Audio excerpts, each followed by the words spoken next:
Hello again, this is Wednesday and continuing the Leading Ladies 1 Year On series where I've been chatting to the various women in my book. And today is a slight anomaly because we're talking to not a woman but a man. He's the only man in my book amongst 30 odd women, and really he's in there because he was talking about he was telling the story of his mother, Ganga, who passed away sadly in 2002. Vaidy is a very special individual to me and to anyone who knows him, really. And yesterday I read the chapter which had his story in my book. So if you had a chance to watch, you will have heard the story. And actually Vaidy's just joined me, so I'm just going to bring him onto the camera now, so give me a second.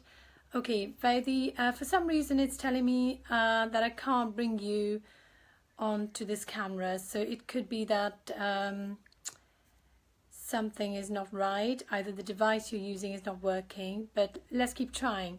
So while we try and get Vaidy on camera, I'm going to just tell you a little bit more about what we're going to be talking about today. So yesterday I read his story, and it will have given you a little bit more of a background on what happened to Vaidy over 26 years ago, and how it changed his life.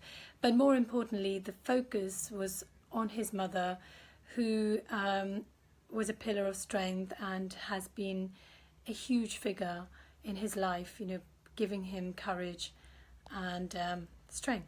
Okay, so I still can't get you on camera, Vaidy. I'm not sure what the problem is. In the past, what's happened is sometimes that the device that you are using will not allow you to come on camera, but I think you may have already tested it on someone else's Facebook Live, so I'm not sure why it's not working. We're going to keep trying. In the meanwhile, I'm just going to sort of lay the foundation of today's talk. So Ganga, although was not somebody who even managed to get much of formal education, was a very well-read woman, extremely strong-willed, in a very good way, I would say, with some clear principles which she instilled in her children. And Vaidy has, over time... Okay, I can now get Vaidy on corner any second now. So Ganga's story, to me, is a really important reminder. Hey, Vaidy. Hi, Ravi. How are you? First class, very, very good. Excellent. Absolutely. So you can see me and you can hear me properly. Absolutely, loud and clear. Fantastic. So I was just talking a little bit about your mother, Ganga, and I was saying how she is such a reminder that there are so many women like her who may never get a chance to have a career, or get the kind of recognition that society gives to women who actually go out there and get jobs and prestige and all that. And yet, without women like her, we wouldn't be where we are, right? So I think her story was a representative of so many women out there, and I think we wanted to shout out and say that it's not just about getting financial independence and recognition. It's just about being there and making a difference to whoever touches your life. Absolutely. I think that will be the story of 99% of women in India. Yeah. And especially in the villages. I think I've seen this time and time and again. You see great stories of people standing up and doing their very, very best with almost non-existent means. So that's the story, and I think that's how our family was also maybe 4 or 5 decades ago, and as you've captured in the book. So we've got a few people who've joined us live. So thank you if you're watching live. It's always nice to have live viewers. So we know you're there, and if you've got any comments, do please use the comments section below too if you want to ask any particular questions, or give us a thumbs up or reactions so we know you're there. Okay, so we're gonna start by asking Vaidi.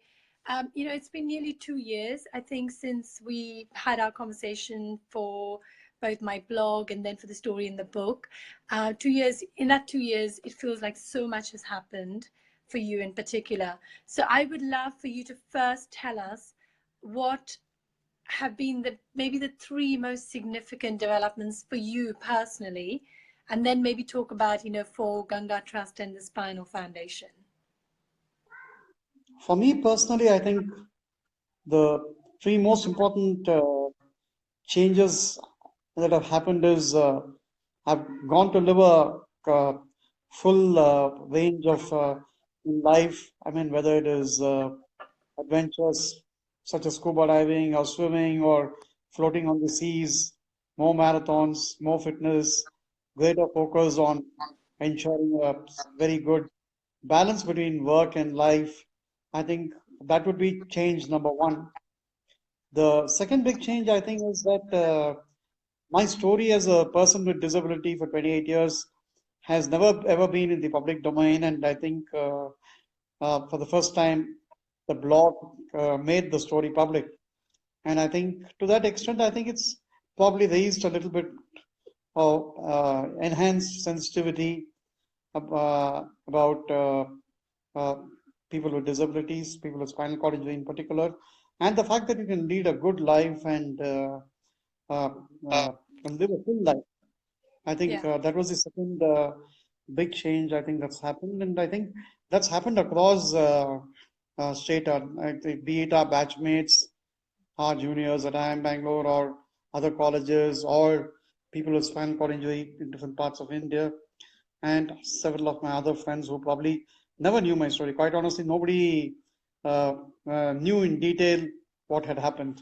And that way, I was blessed because whether it is at IIM Bangalore or in my both my jobs, I think except for one instance where a foreigner came in and so the editor of the Hindu Business Line had to introduce me. Other than that, I don't ever recollect even one instance where uh, anybody spoke or asked me about my disability.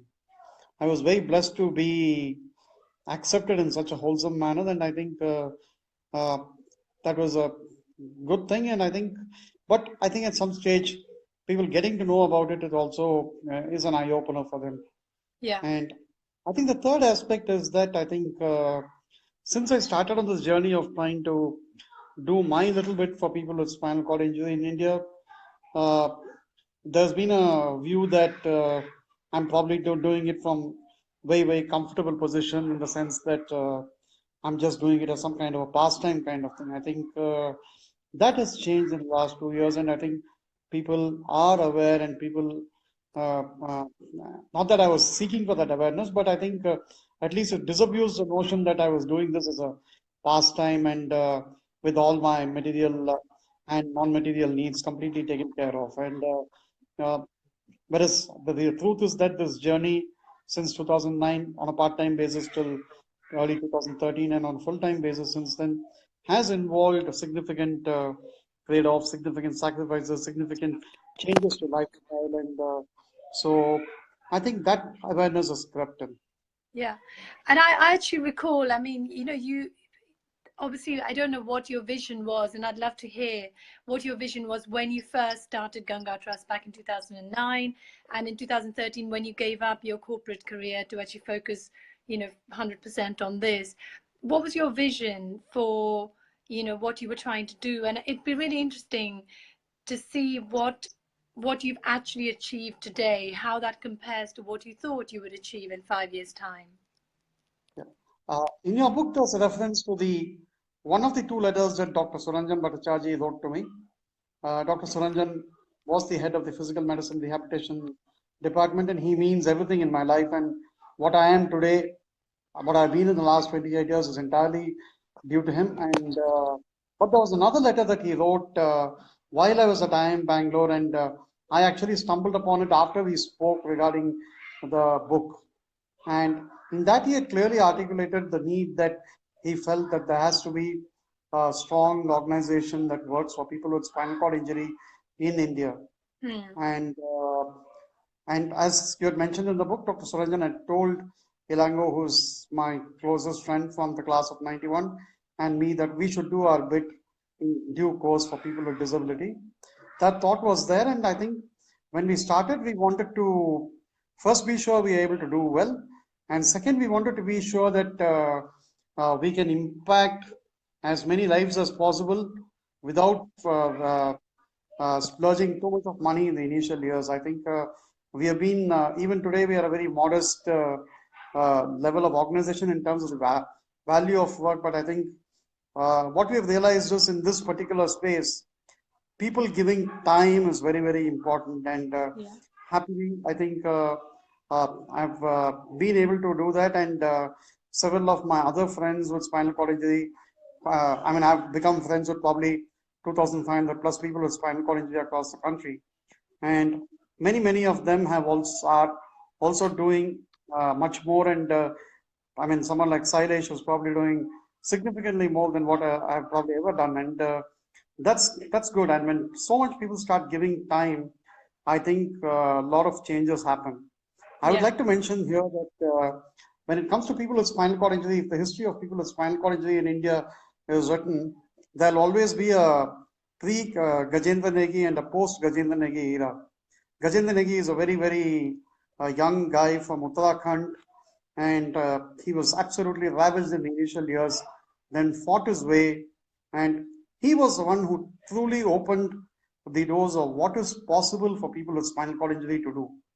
He was blessed to have a person from US guiding him and training him and motivating him, and but he simply changed it. But that was Gajendra Negi 3 years or 5 years ago, and in these 5 years, we have been blessed to have some 20 other guys at least who are making such kind of impact that Gajendra Negi did. But he will always go down as the dividing. It will be like a pre-Gajendra Negi and a post-Gajendra Negi era in terms of what are the possibilities for people with spinal cord injury in India. And Yeah. that very happy to see all these changes. That's fantastic. I mean, we could talk about this for so long. There's so much that I still don't know, and I'm gonna after this I'm gonna go and Google Gajendra Negi and find out more about him.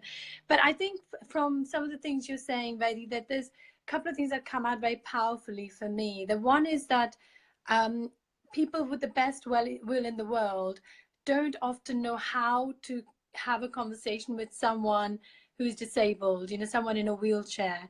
It's not always because they're being rude or they're ignoring them. It's almost like they don't know how to begin a conversation or how to say something that may potentially, they don't want to offend the person by maybe asking questions that may upset someone.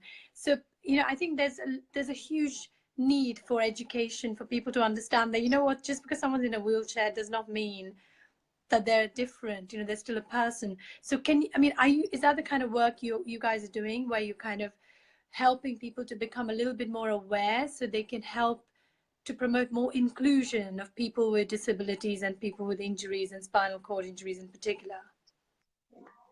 I mean, for the sake of bringing up to speed people who are probably watching or may watch this video, you will remember that when we had our 25th year reunion during the launch of IIM Path, this was one of the questions that came up. How do I Yes. start a conversation with a disabled person? Yeah. And my answer to that was, I have never considered myself a disabled person for 26 years, but I'll let Justin Jesudas answer that. And Justin, I think, very simply said, just treat us as equals. That's it. Say hello. I mean, you don't need to think about how to start a conversation. You just start a conversation the same way that you start with anybody else. And I think the moment you start treating people as equals and Yes. not as disabled or a person who's not having any disability, I think the moment those distinctions come in your mind, that is when there's a block for people. I think people should just accept everybody in society as equals. I mean, there's a guy, young guy, Guddu Panwar in Delhi. He actually uses a low-level trolley for mobility. But that guy does 21 kilometers on a low-level trolley, pushing the trolley with his hands. And now, why would somebody like that need to be treated any differently? There's this famous video that TED Talk that one of the disabled young ladies in the US did. I'll probably post it in this link. She said, please don't. I'm not coming here to motivate you. I have Yes, not I come here remember to seeing that. inspire you. I think everybody, the moment you look at a person with disability, oh, inspiring, motivating. We are thrilled to see this, and even we can't do this. Just accept Yeah, us as usual.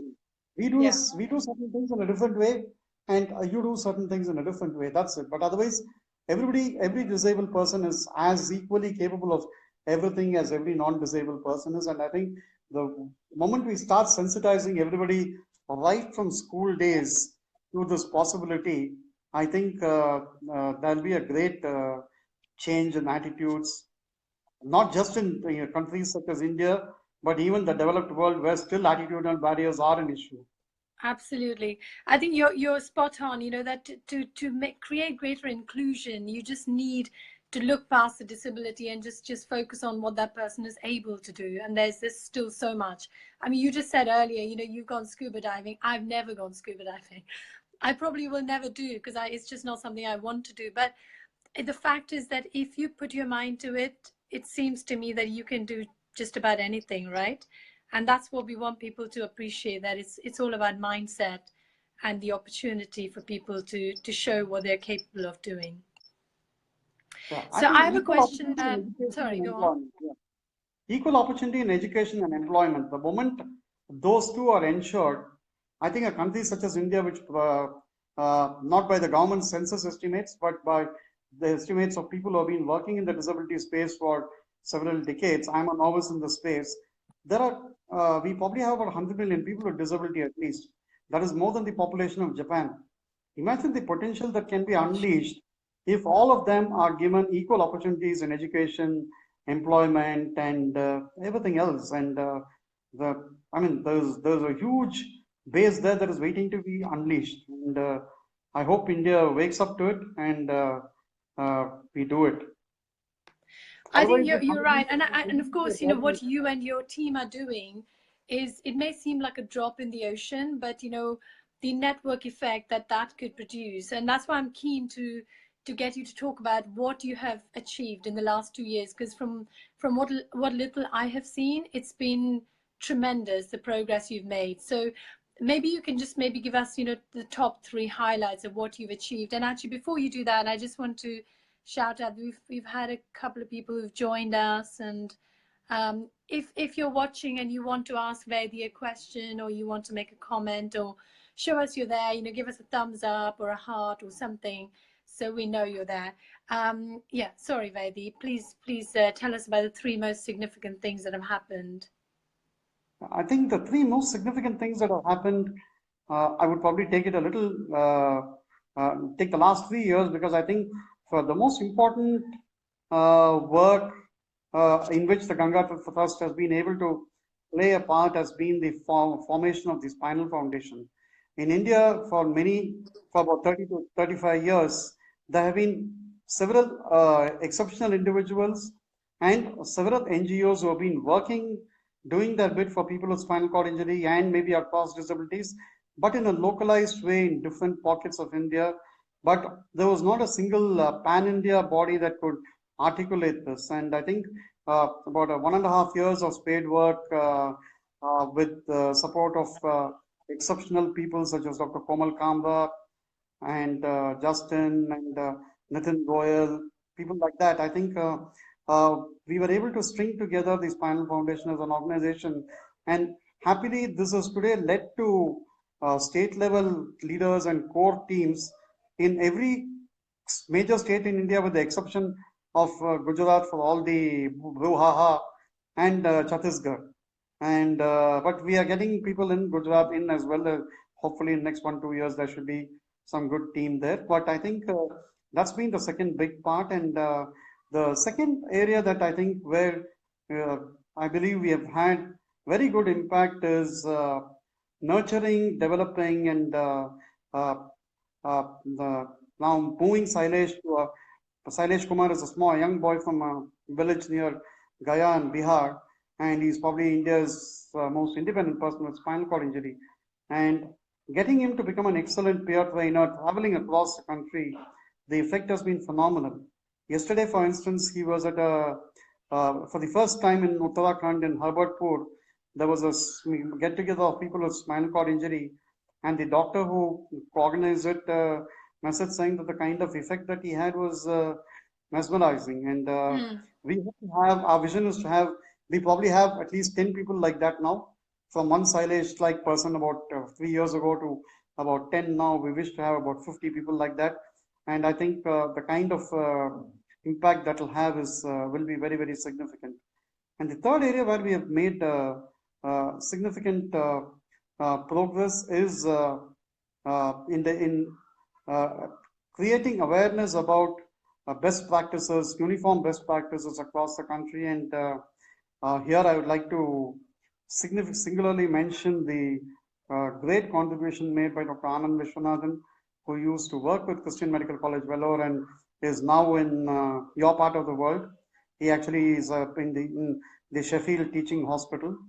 He's done a phenomenal job in ensuring that all peer counselors in across India have the best in class resources to train people. And as an initiative that we have just launched 2 days ago is to have regional language websites of the Spinal Foundation in 12 different languages. Now, once Gotcha. we do that, I think the effect is going to be very significant because uh, in India, vernacular searches significantly outnumber English language searches on Google, and smartphone is going to be the way to reach these people. And we hope to develop these websites more as mobile sites and reach people. And So how these, much help are you getting? Because obviously this is a huge project. I can't even begin to imagine. Because you said I think there's about 10 to 15,000 spinal cord injury cases every year. I mean that probably understates the actual scale of the problem. There's probably lots more that people don't hear about. How are you getting sort of corporates to help you with specific things, whether it's creating websites or I mean, how much of that are you able to delegate and outsource and collaborate on?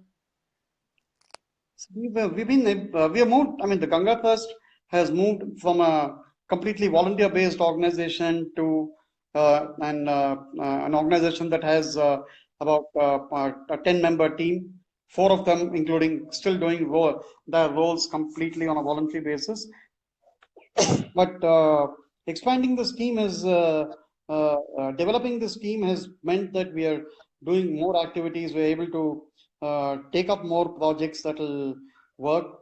Corporate response has been very good. I think whether it is the formation of facilitating the setting up of the Chandigarh Spinal Rehab or the Odisha Spinal Rehab, which probably will go live in about 9 months from now, corporate support is encouraging.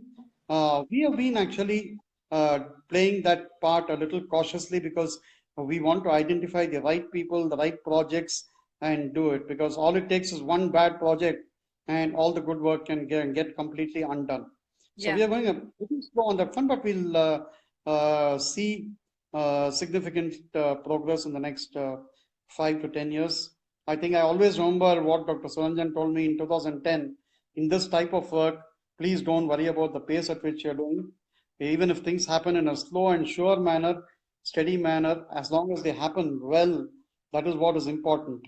Yeah. And a lot of people ask me, how's your work impacting uh, uh, the people with spinal cord injury in India? When I say your work, I don't mean individually, I mean collectively the various organizations and exceptional individuals who are under the umbrella of the Spinal Foundation. I always tell them whatever benefits accrue to the present generation of people with spinal cord injury, that will be like an icing on the cake.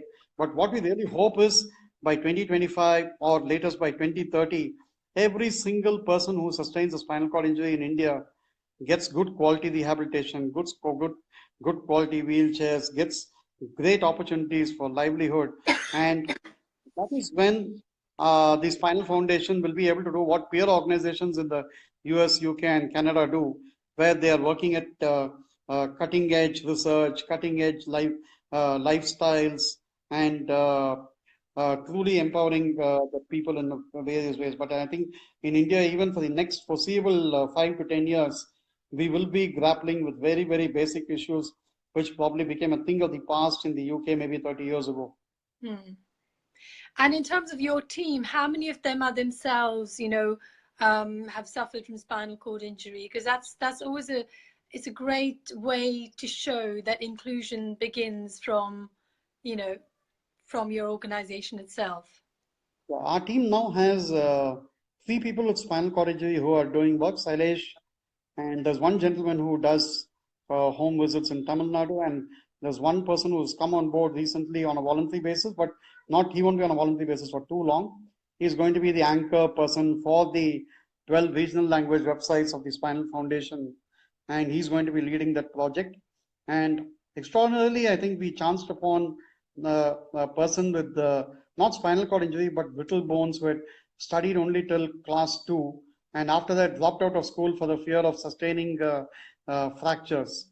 So we discovered him about say 9 months ago, and he's now become a very significant back-end person for the Ganga Trust, taking care of creating databases, typing out stuff. He'll be maintaining our images archive, and we hope to upgrade his skills significantly. And he's for the first time he came out and participated in the marathon. He's even done a scuba diving training program in Chennai. Amazing. So after 20 to 25 years at home, we are very, I mean, that's probably been one of our real highlights, getting Naresh to be on board with us. And his family was wonderful in that they created all the possibilities for him to at least keep himself abreast of what's happening around him, and also upgrading himself with skills on the computer.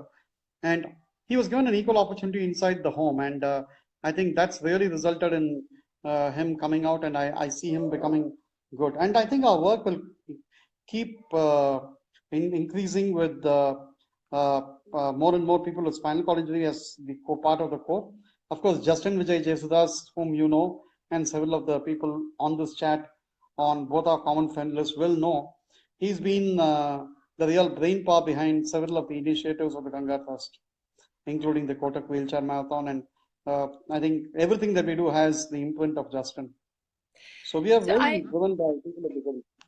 So it's clear to me that when somebody's given an opportunity and you show belief in them, they can blossom. I mean, and there's a real message here for, corporates who could quite easily, have jobs that anyone with a disability could do, because after all, a physical disability does not in any way hamper your mental skills, or if you're going to be doing a job that's computer based, how does it matter whether you have the use of your legs or not?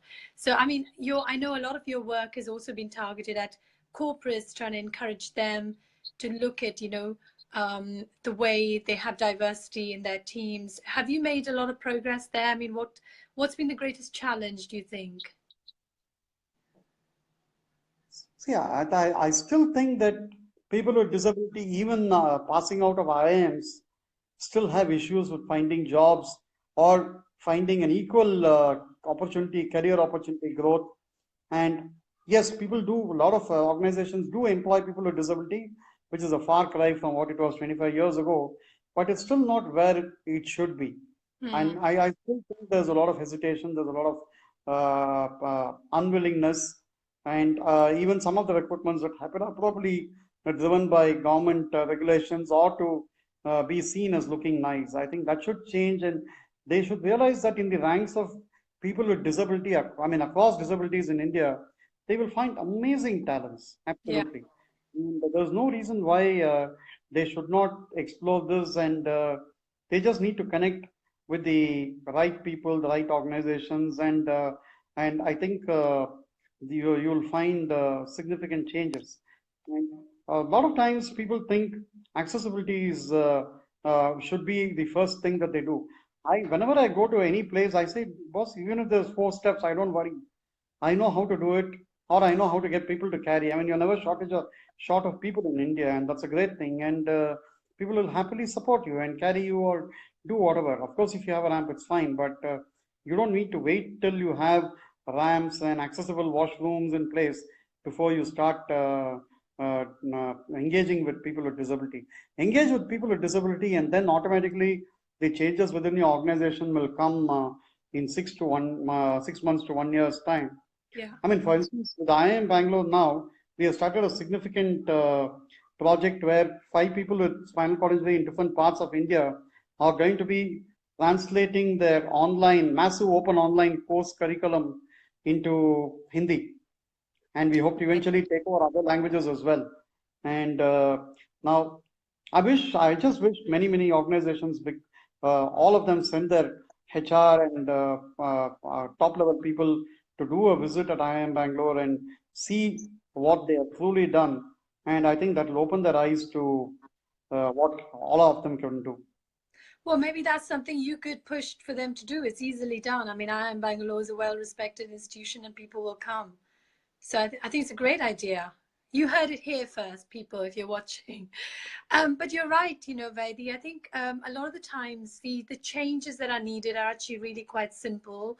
And people don't even know that those are the changes that are needed unless they actually put themselves into the shoes or into into the mind of somebody with a disability and actually engaging with them is the simplest way to make those changes, which probably don't cost a huge amount of money.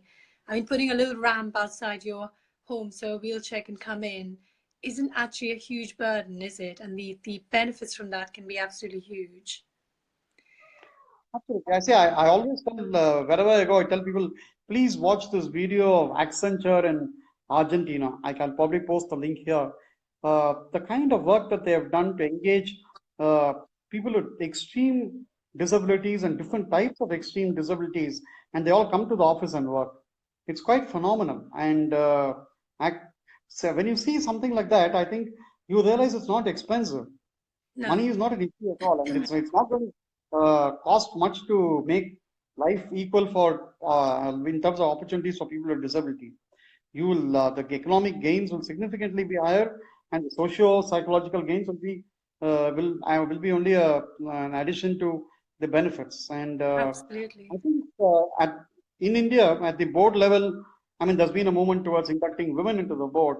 I think when we have when at least the top 50 companies, if they have at least one disabled person as a special invitee to their board meetings, that will be a good starting step. That will open the eyes of the CEO, of the board, and I think that step, I think, will go a long way.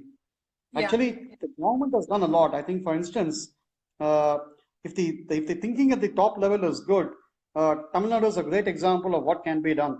In this previous tenure of Jayalalitha, every single public toilet in Tamil Nadu, every single public toilet, whether it is in Chennai or in a small village, anywhere in Tamil Nadu is completely accessible. Every single Amma canteen, which is a canteen that offers decent quality, low, very affordable food, is completely accessible. Now, if the direction from the leadership can lead to this kind of a massive statewide change, you understand what if the CEO of a company says, say the CEO of a bank says, in the next 6 months, make every ATM accessible. It's a very easy thing to do. It's not expensive at all. And so I think disability needs to become high in the pecking order of organizations. They can have people with disability as part of the board, or at least as special invitees to their board meetings at least once or twice a year, so that there's sensitivity. And I think it will also lead to a better quality of spending of CSR money, rather than just doing certain things which look nice on paper, but which probably are not addressing the real needs. And Yes. Though I won't take names, I've come across several instances where the stress is so much on doing anything that is physical, any physical infrastructure, they are good to go. Whereas in the disability space, what India needs is investment in quality rehabilitation, and that is investment in human resources, investment in good quality therapists, good quality nursing staff who are tuned to disability. We all go and admire a dance by blind children. At the backstage, you go and ask how much is the teacher of the children who taught them the dance is learning. She'll probably be learning 8,000 rupees a month. Yeah. So that needs to change. Investment in soft skills in the disability space in India is what will categorically change the landscape for disabled people in India. Everything else comes after that. I think if you don't have proper rehabilitation, what does accessibility mean? Yes. Even today, all accessibility is only for the top elite 1% of disabled people in India For the rest, it doesn't mean anything. I think they all need to be properly well rehabilitated, well trained to go out to the outside world and do well. I agree with you because the cost to society of not doing it is huge, isn't it? I mean, it's probably it's especially in countries like the UK where you have the NHS and the state, the welfare system takes the burden of health costs and things. If a disabled person who wants to work is not being given a job, their mental well-being is going to suffer, and that's eventually going to cost society money. And I think that makes sense everywhere, whether it's in a welfare system like the UK or in places like India. There's a huge socio-economic cost. Vaidy, can you just tilt your camera a little bit so we can see your face, because at the moment, yeah, that's much better.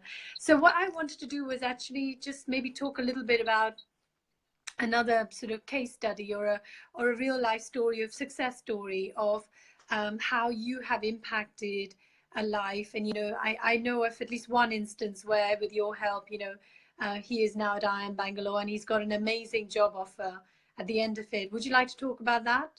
Because those stories is what inspires others. I really think that my role in Jaskaran Singh, whatever he has done, is extremely very, very limited.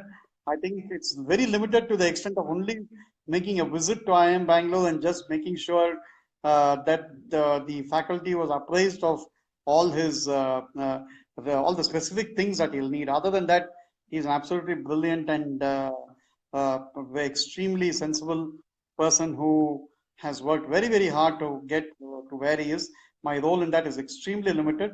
I think for me, the real, I mean, if there's a single story, it'll probably be Sailesh, but I think it's know a fair bit, people know about Sailesh a fair bit. I think about the story of Deepak Sharma. I think Deepak Sharma came to our notice about maybe 3.5 or 4 years ago via WhatsApp, and he connected with Gajendra Negi, and Gajendra Negi sent the first pictures of Deepak Sharma. He was 4 years since his injury, and he was in an absolutely ravaged state from a small village in Siwan in Bihar. No hair, no health yet. So then we spoke. He had to be transported very carefully. There were no promises made of anything that will happen in his life because he was in such bad shape with deep pressure ulcers, and he's probably the second worst pressure ulcer case that I have seen. And when Dr. Henry Prakash saw him for the first time in Christian Medical College, Vellore, he texted me, Vaidy, saying he has no sacrum. I almost can't do anything. But Dr. Henry Prakash did a great job of restoring his skin, and in 3 to 4 months, he was in top shape. He went back home. We told him very clearly, boss, this is the easiest part. For the next 1 year, even if you don't do anything, just make sure you don't sustain a skin break. He did that, was very disciplined. Vaidy, can I just Then he pause started for a a second? roadside shop on a South Boy, and today he has a small shop, and very happily he is on the verge of getting married. And just day before yesterday, we had a chat on the sexual implications of spinal cord injury and all the things that he needs to know, and his wife also needs to know. I think Deepak Sharma for me will probably be the single story in terms of, I mean, there was almost no chance of him surviving, I think. But from there to be where he is today, I think has been remarkable. That's amazing. I was just going to say, just one of the things that perhaps wasn't, the sound wasn't very clear, is that one of the dangers for people with spinal cord injuries that because they are lying in one place for such a long time that they end up with bed sores. And that's where you're talking about the skin, where you get sores and they get ulcerated, and there's a real danger to life as a result of that. Is that right? Absolutely. See, it's not a pressure ulcers is not a problem just in India. Even in the UK, there are studies published that say pressure ulcers cost maybe anywhere between 15 to 25 billion pounds a year. It's a huge amount of money in the US and UK. Worldwide, pressure ulcer management will probably be one of the most high cost imposed by bad medical care. And pressure ulcer prevention is actually very, very simple. And if the entire world follows what is done at Christian Medical College, Vellore, I think you will move to a very, very low cost method of preventing pressure ulcers, and even if people get pressure ulcers, to a very low cost method of managing and healing those pressure ulcers. Unfortunately, we have very fancy treatment methods which are real. And the sad thing is, I mean, as Dr. Anand Vishwanathan once mentioned to me, MBBS students in India, even today, they study about pressure ulcers only in passing. They study about pressure ulcers. That's it. They don't know how to manage pressure ulcers in the context of a paralysis or in an acute care.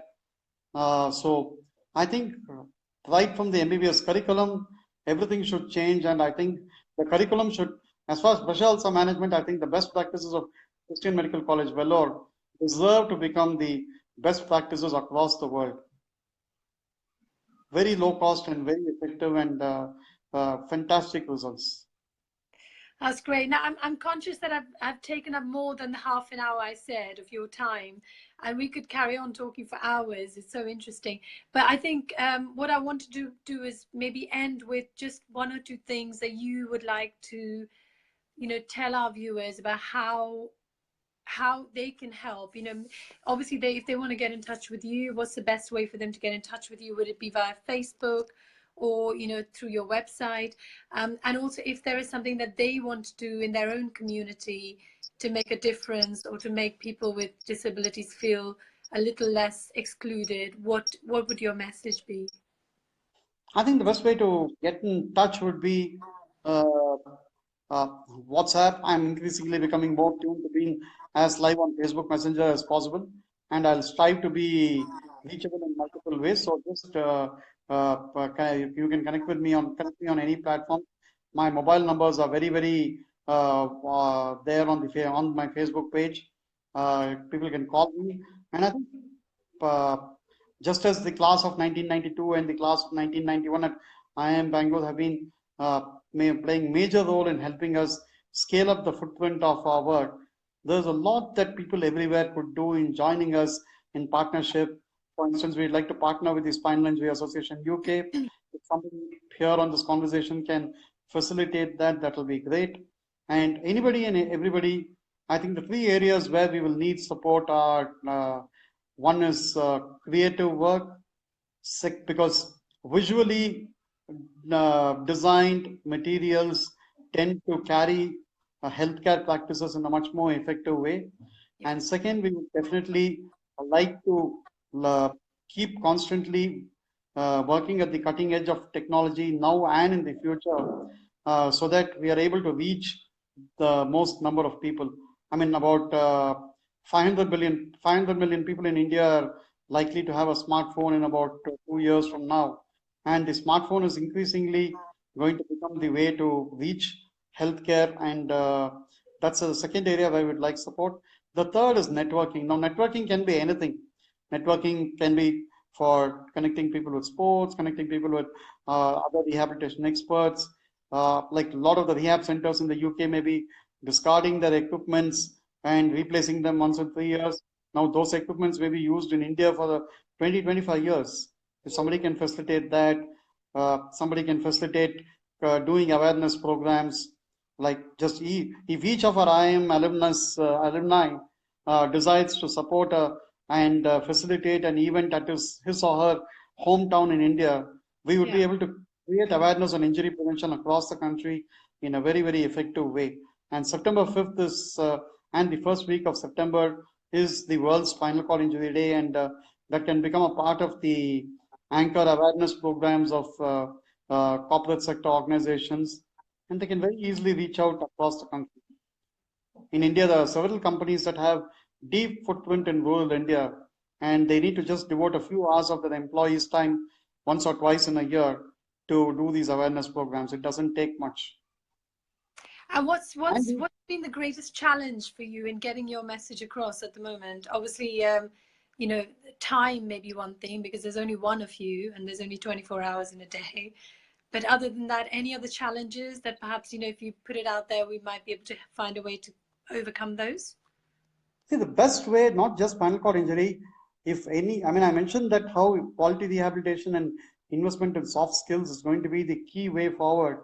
Along with that, the second most important thing that the government must do is the government must make it mandatory for every doctor and every hospital in India to report any type of disability that they come across. And we have a disability-wise registry so that we know where all the blind people, where exactly each blind person is, where exactly each person who is hearing challenges, where exactly every spinal cord injured person is, where exactly every person the moment we know that, I mean, today, if I know that the 10 people who have got sustained spinal cord injury in the last half an hour, we would be, if we get to know about them in the first 1, 2 days, our peer counselors across the country, which is a rising number, will be able to provide good guidance to ensure that they don't suffer secondary complications in the first 1 month after the injury, which is the biggest risk.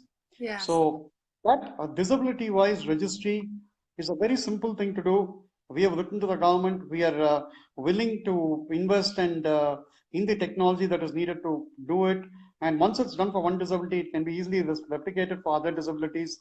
The reason that India was so successful in working with polio and eradicating polio is that the government made sure that we knew where every person with polio was, and that made for a transformative database. That database is very, very important. So there Canada is has it. Canada has it. The Chris Hansen Foundation knows Mm. exactly where each of the 40,000 plus people with spinal cord injury in Canada are. Now, imagine if we know that for every disability in India, there are enough organizations who would be able to simply pull out all these people and make them very useful and integrate them into the community and become a part of the nation building process. Yeah. And just one final question from me, Vaidy. The difference between what the Ganga Trust does and what the Spinal Foundation does, is the Ganga Trust more wide in its approach to, you know, physical disability, or because Spinal Foundation obviously is focused on people with spinal cord injuries. Is that the See, difference, or is there more? no, the Spinal Foundation is the pan India organization for people with spinal cord injury. Its objectives and its body of work, let's say by 2030, will be significantly more than the work of the Ganga Trust. The Ganga Trust will become will be facilitating a small part of the work or small accomplishment of a small part of the objectives of the Spinal Foundation. So But we would become a what is small Ganga subset. Trust? What is the objective of the Ganga Trust that is different to what the Spinal Foundation is doing? No, see, there are several organizations such as the Ganga Trust working for people with spinal cord injury in different parts of India. But if you really want to have an impact, I think you need a national level organization. When you go to the government or when you go to the corporate sector, we must speak with single voice on what are the prime needs. Right. Otherwise, 20 different NGOs from different parts will go and each will have their own priority of needs. Of course, they need to be addressed, but there are big, basic macro needs in India that need to be addressed, and that is where I think the Spinal Foundation speaking as a single voice is helpful. And I think our Delhi team, led by Dr. Komal Kamra, has been doing great work in that. And like for the Kotak Wheelchair Marathon, the Kotak group very specifically said we would like to the partnership for the event to be with the Spinal Foundation, because that is, we see that as the larger organization. So, and that's how the Ganga want the Spinal Foundation to be. It's just that we played a role in facilitating it, and we play a role in part funding it. But the Spinal Foundation will become a much larger organization. The Ganga Trust will probably focus on a few objectives that are a subset of objectives of the Spinal Foundation.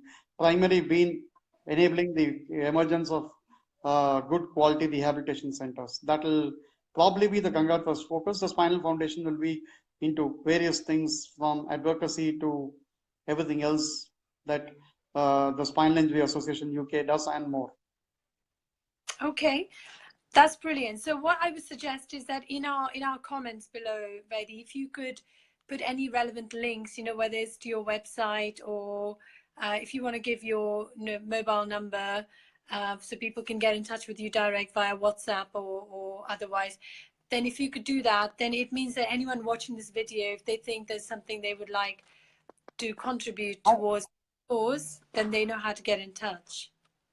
I'll do that. I'll put in all the relevant links to connect. I'll put in all the relevant other story ideas that I mentioned during the course of the conversation, so that people are aware of it.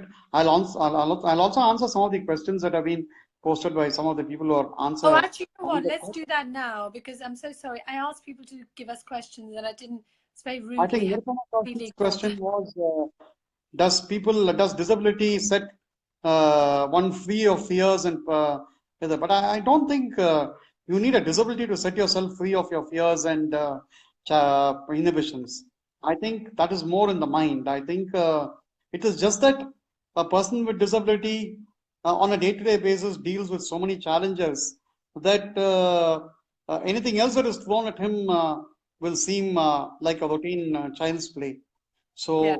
So disability does not set, disability need not be. I think it's just that the way we are as people, we need to set ourselves free.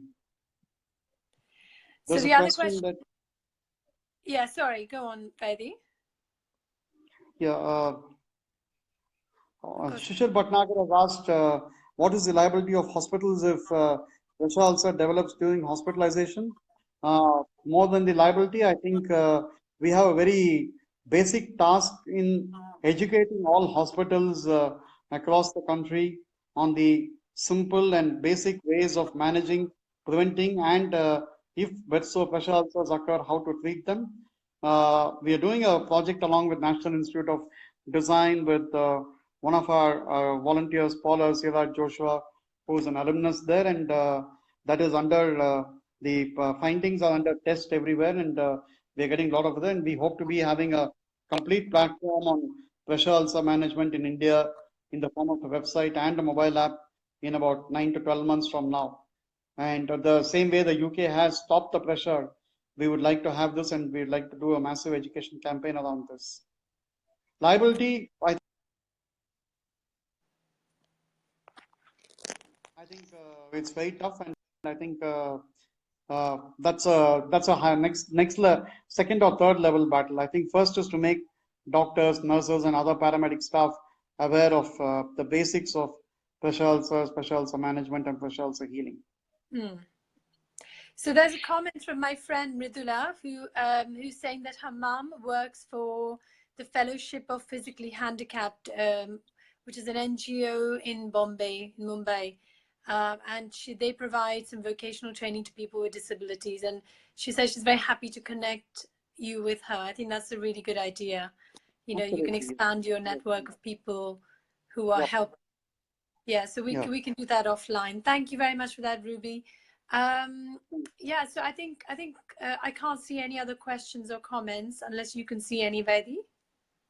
No, I don't think so. So thank you so much for all of the viewers who joined us live, and also for those of you who are going to watch this on replay. We have had a slightly longer session that I normally would go for, but I think we had so much to talk about, and it's been really interesting and valuable insight from Vaidy. And I think all of us, you know, in our everyday life can do a little bit to make people feel more included, you know, whether it's someone with in a wheelchair or someone who's blind or, you know, visually impaired or hearing impaired. You know, we can all do our bit. And I think sometimes it's just about empathy, isn't it? Just putting ourselves in their shoes to see how life can be made easier for them. So with that, do you have any closing comments you want to make, Vaidy, and then we can finish this live chat? Closing comment, I think before that, I think somebody has just posted a question. The reason very few people are able to get into universities and colleges, and I think the reason is, I think uh, unless we have good quality rehabilitation for people with any type of disability from an early stage where they are identified with the disability, I think it will be very difficult for them to move ahead with schooling and further employment or training for that in a very efficient manner. I think that is why wherever I go, I never buy this talk of accessibility, quota in jobs, all these things. I think India as a country must place quality rehabilitation number one on its agenda forever. And once that is done, everything else will fall in place. And it doesn't take much. Like in that the India Inclusion Summit in 2016, I just gave a stat. If Infosys were to spend 50 crore, which is uh, less than 3% of its CSR budget, they would be able to engage 100 physiotherapists, 100 occupational therapists, 50 physiatrists or doctors who specialize in rehabilitation at excellent salaries. If India can offer careers in many, many areas such as financial services, IT, and even hotels and other areas, why don't we offer? Why don't we make India a great place for high quality rehabilitation professionals to work? Physiatrists, physiotherapists, occupational therapists, nurses, peer mentors, peer counselors, and I'm speaking for across disability and not spinal cord injury here. Unless we do that, Raja Rajshekar, I think everything else will fall in, not fall in place. I think that needs to be done. So that's the one thing. My closing comment would be, please do not look at any disabled person in a different way. Please look at them as exactly your equal. Start Yeah. a conversation and see where, give them the opportunities, and then see. Don't worry about what their needs at the workplace may be. All that will be a child's play to deal with. The moment you do that, the moment you give equal opportunity in every sense, uh, right from your mind to doing everything else that will be needed along the way for that person to work. If each of us can provide equal opportunity by looking at what Accenture Argentina does, I think the life of people with disability in India will change in a transformative way in 10 to 15 years. So that video is another one that we should post in the comments for Yeah, people to watch. absolutely. I will do that. Yeah, If yeah. you've already got that, then please do, Vaidy. So I want to shout out to everyone who's joined us and been commenting. Arjun Singh Rathore, thank you very much. Raja, Kaushik, Shishir, Bhatnagar, and there's small comments and I can't see the names right now, but really appreciate having so many of you participate in this call, and I hope that we've started a conversation. I think this is by all means just a beginning, right? We need to have more of these kind of conversations, and I think it'd be great to get more of your team to come and talk to us about their experiences and how they have gone out there and made it possible for somebody who may feel that their life is over. When you have a life-changing accident like you did, I mean, you had an amazing mindset where you immediately kind of, thought, well, what can I do? What can I not do? Whereas for a lot of people, it feels like the end of the world. And I think it needs people like you and, some of the others you talked about who have made it across, and, shown that it is possible to have a almost normal life. That it's not the end of the world, and you just need a little bit of help and support and belief to get there. And I think these kind of videos and conversations are, going to help to do that. So I thank you very much, Vaidy, for your time, and to all the people who've joined in and and helped make this live a success. Thanks, Tony. Thanks for the opportunity, and I think thanks for the visibility that you're creating for the cause of disability in India, and all the wonderful work that you're doing in a very quiet way here in India. Thanks a lot, and we are deeply grateful for that.